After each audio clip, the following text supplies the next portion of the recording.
بسم اللہ الرحمن الرحیم ان الحمد للہ والصلاة والسلام علی رسول اللہ اما بعد ومن شر حاسد اذا حسد۔ قرآن کریم میں اللہ رب العالمین نے فرمایا کہ تم حسد سے بچو۔ حسد کیا ہے؟ حسد ہے اپنے مسلمان بھائی کے کسی نعمت پر اپنے دل کے اندر جلن پیدا کرنا، جلن کا پیدا ہو جانا، بے چینی کا آنا، اور اس شخص سے بلا وجہ کی حسد کرنا۔ انس بن مالک رضی اللہ تعالیٰ عنہ فرماتے ہیں کہ نبی کریم صلی اللہ علیہ وسلم نے فرمایا کہ مسلمان ایک دوسرے سے حسد نہیں کر سکتے، مسلمان ایک دوسرے کی غیبت نہیں کر سکتے، مسلمان ایک دوسرے کے لیے اپنے دل میں بغض نہیں رکھ سکتے، مسلمان ایک دوسرے کے لیے وہ حالات پیدا نہیں کر سکتے جس سے مسلمان کے ہاتھوں سے دوسرے مسلمان کو تکلیف۔ لیکن ہم دیکھیں کہ یہ جو بیماریاں ہیں، جو حسد، بغض، کینہ، اور یہ جتنے بھی میں نے جس کا تذکرہ کیا، یہ ہم مسلمانوں میں سب سے زیادہ پائے جاتے ہیں، سب سے زیادہ پائے جاتے ہیں۔ حاسد جس سے حسد کیا جاتا ہے، جس کو محسود کہتے ہیں، یعنی جس سے آپ حسد کرتے ہیں، ان کو تو نہیں پتا، بعضوں کو پتا ہوتا ہے، بعضوں کو نہیں پتا ہوتا ہے، آپ اس کا کچھ بھی نہیں کر سکتے، آپ کے حسد کرنے سے اس کا کوئی نقصان نہیں ہو سکتا، لیکن آپ کی زندگی اجیرن ہو جاتی ہے، آپ کی زندگی پریشان ہو جاتی ہے۔ مسلمان کے لیے اچھا اور بہتر پسند کرتا ہے۔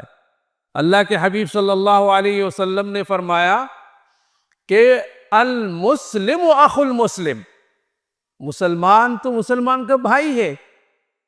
من سلم المسلمون من لسانہ ویدہ، مسلمان وہ ہے جس کے ہاتھوں سے دوسرے مسلمان کو نقصان نہ پہنچے۔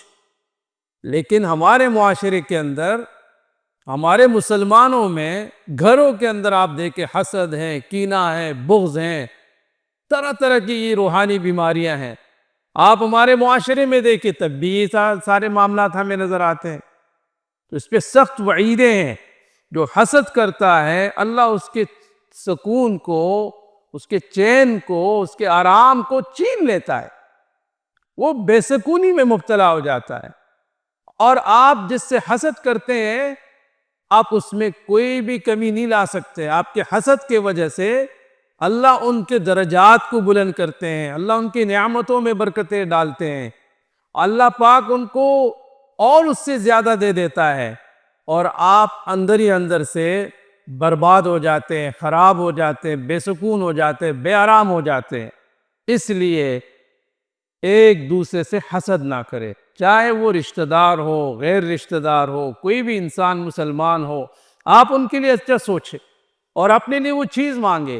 اگر اس کے پاس اچھا گھر ہے، اچھی گاڑی ہے، اور اللہ نے نعمتیں دی ہوئی ہیں، آپ اس کے لیے اللہ سے مزید دعائیں کریں اور اپنے لیے اللہ سے مانگے۔ اللہ کے خزانے تو بہت بڑے ہیں، اللہ آپ کو اپنے خزانوں سے عطا فرما دیں گے۔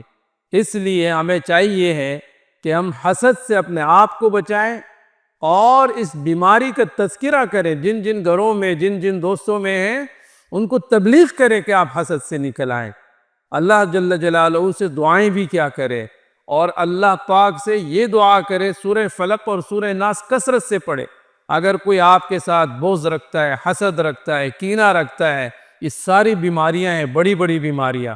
اللہ مجھے اور آپ کو، ہم سب کو ان بیماریوں سے بچائیں، اور حاسدین سے ہمیں بچائے، اور حسد کرنے والوں سے ہمیں بچائے۔ جزاک اللہ خیر۔